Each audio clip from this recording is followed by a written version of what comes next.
मैं ये कहूँगा कि इस पावन पर्व पर आए हुए सभी महानुभाव, गंगा गौरी गायत्री तुल्य मेरी मातृशक्ति, जिस प्रकार से आप गुरु जी के बताए हुए रास्तों पर चल रहे हैं, भूखों को अन्न की व्यवस्था करना, कोरोना काल में स्वयं जिस समय हमारे अपने मुट्ठी में से रेत की तरह हमारी आंखों के सामने फिसल रहे थे, हमें छोड़कर उस परमात्मा के चरणों में लीन हो रहे थे, उस समय आप लोगों ने और संस्थाओं ने भी मिलकर वो कार्य करने का काम किया जिन्हें शब्दों में बयान नहीं किया जा सकता। क्योंकि ये महामारी समूचे विश्व पर आई और भारत में सरकार जहां अपना काम करती है, वो हरियाणा सरकार रही, भारत की सरकार रही, वहां आप जैसे लोगों ने भी मिलकर, आप जैसे भक्तों ने मिलकर भी इस बागडोर को संभालने का काम किया। और मैं ये कहूंगा कि बहुत उस ऐसे समय के अंदर जो हमने हाथ से हाथ बढ़ाकर करने का काम किया, जहां कहते थे कि छूना भी आज की तारीख में पाप है, वहां हम लोगों ने उन लोगों को भोजन कराने की व्यवस्था करने का काम किया जिनके नजदीक कोई व्यक्ति जा नहीं सकता था। ऐसी बात, ऐसा कार्य वही लोग कर सकते हैं जिनके दिमाग में आध्यात्मिकता हो, जिनके दिमाग में एक बात हो कि परमात्मा ने सबकी मृत्यु निश्चित कर रखी है, लेकिन हमारा फर्ज बनता है, इंसानियत का फर्ज बनता है, हमारा धर्म बनता है, हम अपने बताए हुए गुरुओं के रास्ते पर चलें और उन लोगों का सहयोग करें जिनके हालात आज खराब हैं। यही कारण रहा कि समूचे विश्व में भारत की जो ये कहूंगा कि आप जैसे भक्तों ने जिस प्रकार से सेवा की, हम लोग बहुत से कम ज्यादा नुकसान हम लोगों को हुआ। जहां भारत सरकार में माननीय मोदी साहब ने, मैं कहूंगा विश्व में जिन इंजेक्शनों की खोज इतनी आसानी से नहीं हो पाई, हमारे भारत के ये कहूंगा कि प्रधानमंत्री जी ने, हमारे वैज्ञानिकों ने ऐसे इंजेक्शनों की खोज की जो हमें विदेशों में भी इंजेक्शन हमने सप्लाई किए। इससे बड़े गौरव की बात क्या हो सकती है।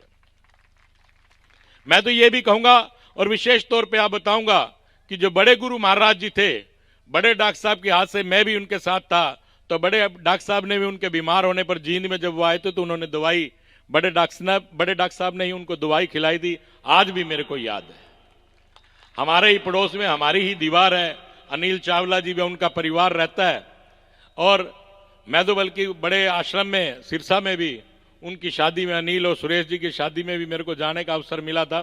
वैसे भी गुरु जी महाराज जी के जब भी कार्यक्रम होता है, जब भी मुझे कोई संदेश मिलता है, मैं पूरा प्रयास करता हूं कि मैं आकर उनके दर्शन करूं और उनके बताई हुई बातें, और विशेष तौर पर गुरु जी महाराज जी का अनेक बातें गुरु जी महाराज करते हैं, अनेक आध्यात्मिक संत गुरु महात्माएं बताते हैं बातों को, लेकिन जो गुरु जी ने एक विशेष तौर पर जो मुझे बहुत अच्छी लगी, मैं अपनी तौर पे बताऊंगा कि वैश्याओं से, जिन्हें हम समाज से दूर रखते हैं, उनके साथ जो शादी करने का जो गुरु महाराज ने विषय सोचा था, ये विषय कोई आम व्यक्ति के सोच दिमाग में आ नहीं सकती। और उसके बाद जिन लोगों ने उनसे शादी की, उन्हें योद्धा का नाम भी गुरु महाराज जी ने देने का काम किया। यह बहुत बड़ी बात है, जिस बारे में कोई व्यक्ति सोच नहीं सकता, उस बारे में गुरु जी ने ऐसा विचार कर उन मैं कहूंगा बहनों को एक समाज में रहने का एक तरीका बताया। इससे बड़ी बात नहीं हो सकती। मैं तो आप सबसे निवेदन और प्रार्थना करता हूं कि सत्संग का अर्थ ही यही होता है कि अच्छे संग में चलने का काम करें। यही सत्संग की परिभाषा है। यही उम्मीद मैं करता हूं कि इसी प्रकार से आप लोग इंसानियत की राह पकड़कर अच्छे से अच्छा काम करने का काम करेंगे, क्योंकि हिंसा का नाम जो गुरु महाराज ने दिया वो इंसानियत का ही नाम है। ऐसी मैं आप लोगों से भी प्रार्थना करता और निवेदन करता हूं। और आप सबने मुझे इतनी इज्जत, इतना मान बख्शा। जब भी कोई कार्यक्रम होता है, मेरे पिताजी ने अक्सर मुझे एक बात कही थी कि जब भी कोई कार्यक्रम होता था, कोई भी धार्मिक अनुष्ठान या आध्यात्मिक कार्यक्रम होता था, मेरे पिताजी मुझे लेकर जाते थे। तो रात को कई बार लेट हो जाता था, तो मैं कहता था कि बाबूजी आप तो नींद आपकी तो खराब होती है, मेरी नींद भी खराब करते हो। तो मेरे पिताजी ने एक बात बहुत बढ़िया कही, सुबह कहने लगे मेरी मां को बुलाकर कि तेरे साहबजादा ऐसे ऐसे मुझसे कह रहा था कि आपकी नींद तो खराब होती है, मेरी नींद भी खराब करते हो। बोले बेटा इसलिए तेरी नींद खराब करता हूं कि आज तू बच्चा है, जवान है। आज तो मैं तेरा हाथ पकड़कर, तेरी उंगली पकड़कर इन धार्मिक अनुष्ठानों पे ले जाने का काम कर रहा हूं, लेकिन जब हम बूढ़े हो जाएंगे तो हमारा हाथ पकड़कर इन धार्मिक अनुष्ठानों पर, धार्मिक स्थानों पर ले जाने का काम करेंगे। बहुत सी माताएं और बहनें बैठी है, मेरा उन सबसे भी निवेदन है।